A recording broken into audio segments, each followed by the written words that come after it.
கடந்த ஓராண்டுக்குள்ளவே நம்ம 2 சம்பவங்களை கள்ளச்சாராய மரணங்களை பார்த்தோம். செங்கல்பட்டு விழுப்புரம் மாவட்டத்தில் 23 பேர் இறந்து போனாங்க. அதை தொடர்ந்து இப்போ கடந்த மாதம் 18-19ஆம் தேதி ஜூன் 19-18 வந்து நம்ம கிட்டத்தட்ட 250-300 பேர் பாதிக்கப்பட்டு அதில் 69 பேர் உயிர்களை வாங்கியிருக்கு இந்த கள்ளச்சாராயம். நானே சொல்லிடுறேன்.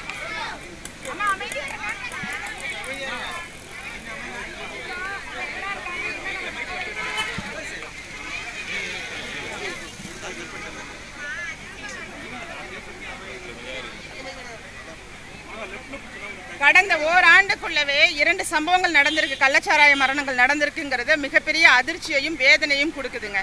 கடந்த ஒரு 10 மாதம் கூட இருக்காதுன்னு நினைக்கிறேன். மரக்காணம் செங்கல்பட்டில் நடந்த சம்பவம் 23 உயிர்களை வாங்கியது. அதற்கு அடுத்தாற் போல இப்போ 69 உயிர்களை நாம் இழந்திருக்கோம் அப்படிங்கிறது மிகப்பெரிய கொடுமையான ஒன்று. இவர்கள் வந்து கள்ளச்சாராயத்தை வந்து தடுப்பதற்கு என்ன செய்ய வேண்டும் என்று கேட்டால் அதிகாரிகளை மாற்றுவதும் சட்ட திருத்தம் கொண்டு வந்துட்டாலும் கள்ளச்சாராயம் ஒழிந்துவிடும் என்று மக்களை ஏமாற்றுகிறார்கள் என்பதனை இங்கே விளக்குவதற்காக தான் இந்த ஆர்ப்பாட்டமே நடத்துகிறோம். ஏன்னா இந்த சட்ட திருத்தம்ங்கிறது ஏற்கனவே சட்டத்தில் இடம் இருக்கு. கள்ளச்சாராயம் காய்ச்சுபவர்களுக்கு தண்டனை இல்லைன்னா இருக்கு, சட்டத்தில் ஏற்கனவே தண்டனைகள் இருக்கு. ஆனால் அந்த தண்டனை கிடைக்கப்பெறுதா, அதை கிடைக்கப்பெறுவதற்கு அதிகாரிகள் உறுதுணையாக இருக்காங்களா, அதிகாரிகள் அந்த இடத்துல வழக்குகளை பதிவு செய்கிறாங்களா, இது போன்ற கேள்விகளை தான் நாங்கள் இங்கே எழுப்புறதுக்காக இந்த ஆர்ப்பாட்டத்தை மேற்கொண்டிருக்கோம்.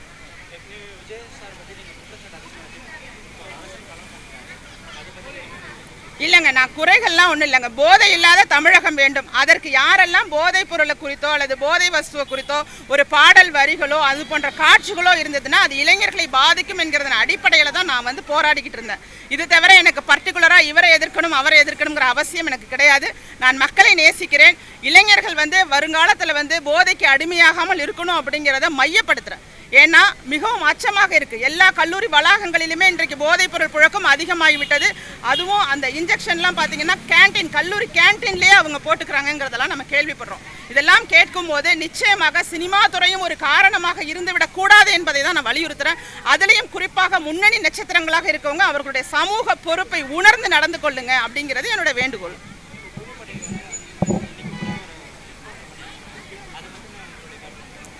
அதாவதுங்க, இன்னைக்கு என்கவுண்டர் நடந்திருக்கு. இது சம்பந்தமாக முழு விவரங்களும் இன்னும் கிடைக்கப்பெற்ற பிறகு இது குறித்து நாம சொன்ன கரெக்டாக இருக்கும். கூலிப்படைகளை என்கவுண்டர் பண்ணுறாங்க அப்படிங்கிற இடத்துல வந்து நம்ம கவனமாக தான் இருக்கணும். ஏன்னா உண்மை குற்றவாளிகளை மறைப்பதற்காக கூட இது மாதிரியான சம்பவங்கள் நடந்தேறுவதற்கான வாய்ப்புகள் இருக்கும்.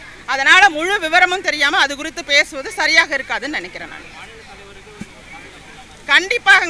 கண்டிப்பாக அதாவது பட்டியலின மக்கள் வந்து மிகவும் நம்பினாங்க இந்த அரசை. அவர்கள் வந்து நம்பி இவர்களுக்கு வாக்களித்தாங்க. இதை நான் சொல்லலை, பெரிய இயக்குனர் அவர்களே ஒருத்தர் சொல்லியிருக்காரு. அவர் என்ன சொல்லியிருக்காரு, உங்கள் மேலே உள்ள நம்பிக்கையை நீங்களே சிதைத்து கொண்டீர்கள்ங்கிற அளவுக்கு பேசியிருக்காங்க. அதுதான் உண்மை. ஏன்னா ஒரு தேசிய கட்சியுடைய மாநில தலைவர் ரோட்டில் மனிதர்கள் நடமாடிக்கிட்டு இருக்கக்கூடிய ஒரு ரோட்டில், அதுவும் மாலை நேரத்தில், நேரம் கூட நடுகிறவெல்லாம் கிடையாதுங்க, மாலை நேரத்தில் வெட்டி கொலை செய்யப்படுகிறார்னா சாமானியருக்கு என்ன பாதுகாப்பு இங்கே கொடுக்க முடியும்? உளவுத்துறை என்ன செய்து கொண்டிருந்தார்கள்? உளவுத்துறை இப்போ செய்தி பார்க்குறோங்க, கேமராவில் இத்தனை பேர் 1 மாத காலமாக அந்த ஏரியாவை சுற்றி வந்தாங்கன்னு சொல்லி இன்றைக்கு கேமராவில் காட்டுறாங்கல்ல.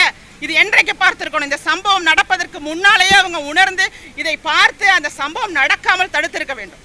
இப்போ ஆம்ஸ்ட்ராங் அப்படிங்கிறவர் கண்டிப்பாக ஒரு குறிப்பிட்ட சமூகத்திற்கு மட்டும் இல்லாமல் நல்ல கருத்துக்களை சொல்லக்கூடிய ஒரு நல்ல மனிதராக தான் வளர்ந்து வந்திருக்காரு. அவருடைய இழப்புங்கிறது ஒரு குடும்பத்துக்கும் அவரை சார்ந்தவர்களுக்கும் மிகப்பெரிய இழப்பு தானே.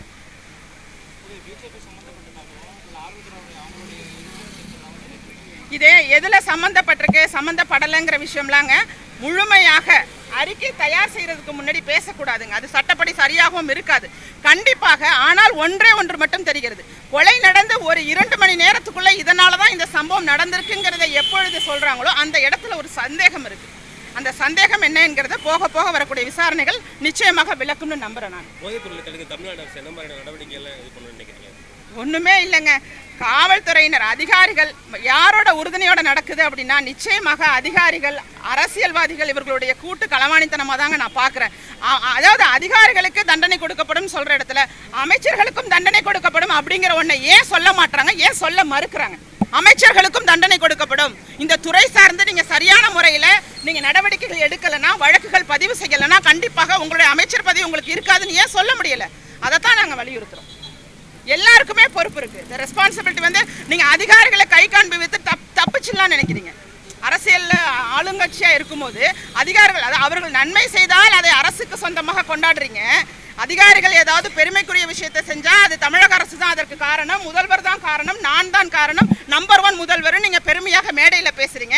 அதே ஏதாவது இங்கே குறைகள் நடந்துச்சுன்னா அல்லது இது மாதிரி கள்ளச்சாராய மரணங்கள் நடந்ததுன்னா அதற்கு நீங்கள் நேரில் கூட போய் பார்க்கல. கள்ளக்குறிச்சிக்கு நேரில் சென்று கூட பார்க்காத முதல்வரை நாம் இப்போ தான் பார்த்துருக்கோம். 69 மரணங்கள் நடந்திருக்கு, அவர்களுக்கு ஆறுதல் கூட ஏன் நேரில் செல்லவில்லை? அப்போ அந்த இடத்திலேயே அவர்கள் மீது ஏதோ தவறு இருக்கிறத அவங்க ஏற்றுக்கொண்டதாக தான் நம்ம உணர முடியுது. தமிழ்நாட்டில் மட்டும் தான் போதைப் பொருட்கள் இருக்குதுன்னு நினைக்கிறீங்களா? இல்லை வந்து வெளி மாநிலத்திலேயும் வட மாநிலங்கள்லேயும் வந்து போதைப் பொருட்கள் வந்து பரவலாக பயன்படுத்தப்படுது? கண்டிப்பாக இந்தியா முழுவதுமே இருக்குங்க, அதை நான் மறுக்கலை, எல்லா இடத்துலையுமே இருக்கு.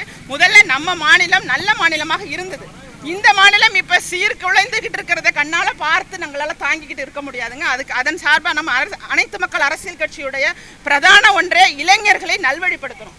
அவர்கள் மூலமாக தான் நல்ல புதிய அரசியலை மாற்று அரசியலை நம்ம எடுத்துட்டு போக முடியும். அந்த இளைஞர்கள் முதல்ல சுயநினைவோடு இருக்கணும். எந்த போதை பழக்க வழக்கங்களுக்கும் அடிமையாகாமல் சுயநினைவோடு இருந்தால் தான் நாங்கள் பேசக்கூடிய அரசியல் கூட புரியும். இன்றைக்கு அதற்கான முயற்சியை அனைத்து மக்கள் அரசியல் கட்சி எடுக்கிறதுக்கு ரெடியாக இருக்கும். மது விலக்கு குறித்து பேசுறது ஒரு பெரிய டாபிக் தாங்க. மது விலக்கு நிச்சயமாக எப்பொழுது சாத்தியப்படும்னா குடி நோயாளிகளாக இருக்கக்கூடியவர்களை எல்லாம் குடியிலிருந்து மீட்க வேண்டும். அதற்கு அரசு என்னென்ன நடவடிக்கை எடுத்திருக்கு, எத்தனை போதை மறுவாழ்வு மையங்களை அமைச்சிருக்காங்க, என்ன விழிப்புணர்வு பிரச்சாரங்களை இங்கே செய்கிறாங்க, இதெல்லாம் இருக்கு. இதனை எல்லாம் செய்து முடித்து விட்டு கண்டிப்பாக மதுவிலக்கு சாத்தியப்படும். இந்த படிகளை யாருமே செய்யாம நேரடியாக மதுவிலக்குங்கிறது கண்டிப்பாக வேறு விதமான போதைகளுக்கு அவர்களை அடிமைப்படுத்துங்கிறதுல இதுதான் பிராக்டிக்கலான விஷயம். அதை நான் சொல்ல தயங்க முடியாது. நன்றி.